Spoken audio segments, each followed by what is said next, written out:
In this video, I'm going to be going over the hardest creatures to tame in Ark Survival Evolved. Number 13 is the Tropionatis. This one's hard because first off, you have to use a chain bolo. You can't use like normal bolos or anything else. You have to chain bolo it in order to passively feed it. And then once you do that, of course, it'll usually not tame on the first one, even though in this clip it did because it was a low level. But of course, once it does get free, it can grab you mid-air and then run around and start biting you and killing you, and it's really, really aggressive, so it makes it super hard to tame having to do that. Of course, there's a cooldown after the chain bolo, so you have to wait, so you can't just immediately chain bolo it again. And number 12 is the Void Rim. This one's hard because first you have to get it extremely low health while it's attacking you and doing its breath attack, and it's really easy to accidentally kill it. But once you do get it low enough health, it does these like blue jets on the side. Then you can ride it around, and then every time it does a barrel roll, you have to feed it Mutagel, which is like the hardest resource to get in the entire game. And usually it doesn't work on the first feed. It did for me on this one, but that's because I had my taming rates up and it was only level 20. But normally it would take a lot more, and then you'd have to do it multiple times. And if you mess up once, then it kicks you off. And number 11 is the Reaper King. This one's definitely pretty difficult and takes a lot of preparation. But once you set up, it's not the hardest tame. But basically what you need to do is you got to get a Reaper Queen into a trap. Getting it into a trap is pretty much the only possible way of doing it. Once you lead it into the trap, but then you have to actually like start getting it low health. By doing this, you basically use a light pet and like shoot it with a shotgun, or you can hit it with a rock drake or something. But these things have like 50,000 health, so it's not really easy to get it low health. But once you eventually do get it low health, it'll like start glowing red, and you have to go up to it with a shield and basically sit there until it impregnates you. And then once you do that, you basically have to go around and level the creature. The best thing for this is Spinos, by the way. They give a crap ton of levels, so just a little tip for you: if you are taming a Reaper, go around and kill Spinos. Once you do that, you'll give birth to it, and then it will like burst out of your chest and usually just kill you immediately, and then you have to raise it up from there. But after that, we have the Ratha. This one is quite difficult to tame because first off, you have to kill a Ratha in order to get the pheromone. Once you do that, you basically have to get it super low health. It's extremely similar to the Reaper, and it's really easy to just accidentally kill it. Once you get it really low under health, instead of it impregnating you, it impregnates the dinosaur that you have. And you need to make sure to have a dinosaur that can actually survive, because if you do a low level dinosaur or a smaller one, it'll actually just die over time before it actually gives birth, and that'll actually kill the Ratha inside. So you have to get a really good creature to sacrifice, like a Karchar or Bronto or something. And then once you do that, it also has like cravings and stuff you have to give it, and then it'll ask for stupid stuff like gasoline and all kinds of different crap. But yeah, once you do that, it'll give birth, and then you'll have your own Ratha, but you still have to raise it and stuff. And number 9 is the Shadow Mane. You could argue to put this under the Reaper and Ratha, but at the same time, maybe not, because the Shadow Mane can be extremely annoying to try and tame. You basically have to get a bunch of fish baskets, which are extremely hard to get, or at least are annoying to get. They're not hard, but you have to get the fishes, and then every time you go to feed it, you basically have to feed it only when it's sleeping during the day, and you have to walk up behind it, and usually it'll just wake up before you even get to it and start attacking you. And of course it's very aggressive, and then you gotta feed it while it's sleeping, and then if you mess that up at all, it's gonna like mess up the taming effectiveness and all that, and it's just really annoying.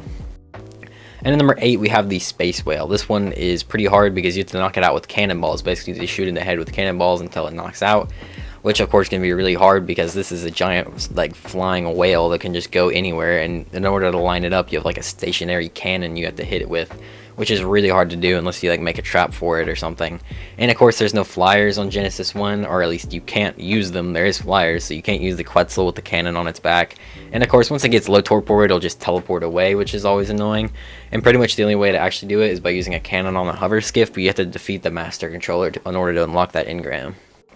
Number 7, we have the Trudon. This one's just stupid because I don't know why you'd want to tame a Trudon in the first place, because it has an insanely hard taming method for a creature that you're never going to use because it's so hard to tame.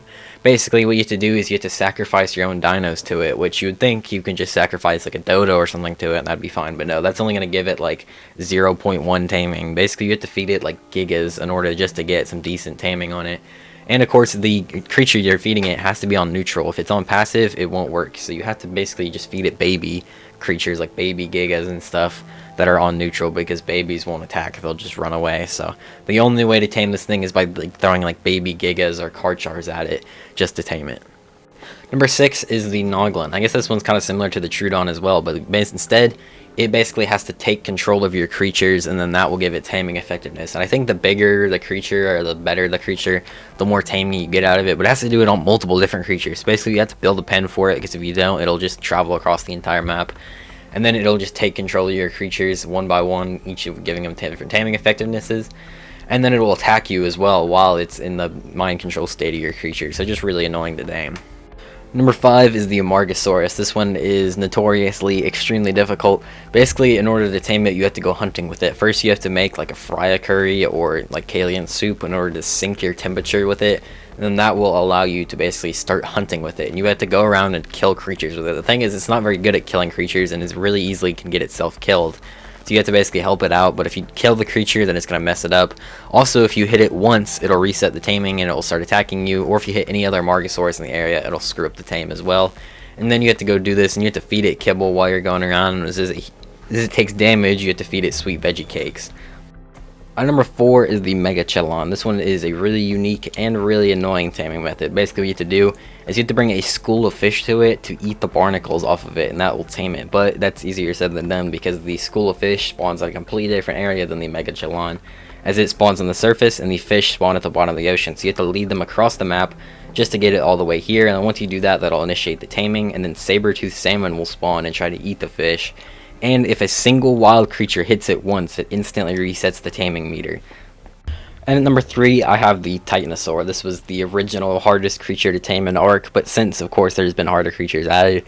And you could put this lower, but I usually play this game solo, so taming this thing solo is really hard for me, which is why I'd put it higher. Because basically you have to go on the back of a Quetzal and use cannonballs to knock it out. There is a method with the mech, which I imagine would make it a lot easier using the cannon shells, but if you're not playing on Extinction and don't have access to mechs, then you have to use the Quetzal taming method, which is how you'd normally just have to do it. You get to hit it with tons of times with cannonballs, and then you have to build the super expensive saddle and put it on there once it passes out, and then that'll just straight up give it to you. You don't have to feed it or anything, and then it only lasts for 24 hours. And at number 2, I have the Titans. I don't think anyone's surprised by this one, but these are definitely quite difficult ones to tame. And I just had them all grouped at number 2 because there's not really a point in ranking them all individually because they're all really hard. The Desert Titan's probably the easiest to tame out of all of them, though.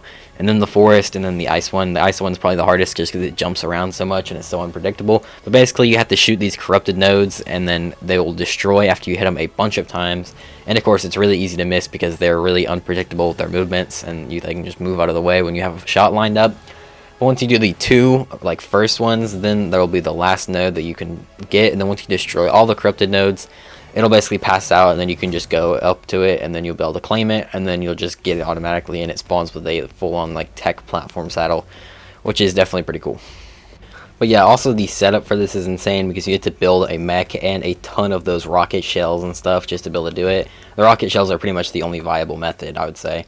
But number 1 is going to be Fenrir. This is one you don't actually tame, you just get it. But in order to get it, you have to kill Fenrir, which requires you to defeat a ton of bosses. First, you have to defeat Haughty, Steinborn, and then Hadean Skull. And then once you do that, you have to fight the dragon, Broodmother, and Megapithecus, all of those, and then you'll be able to fight Fenrir. So a lot of boss fighting to get this one, so not really hard on the taming, but it is hard because of just how much boss fighting and setup you have to do. You have to build an entire army of creatures to defeat multiple different bosses. So it's definitely a lot of work to get this thing, which is why it's going to be number 1 and the hardest creature to get in Ark Survival Evolved. But if you guys did enjoy this video, make sure to leave a like and also subscribe. Thanks for watching, and bye.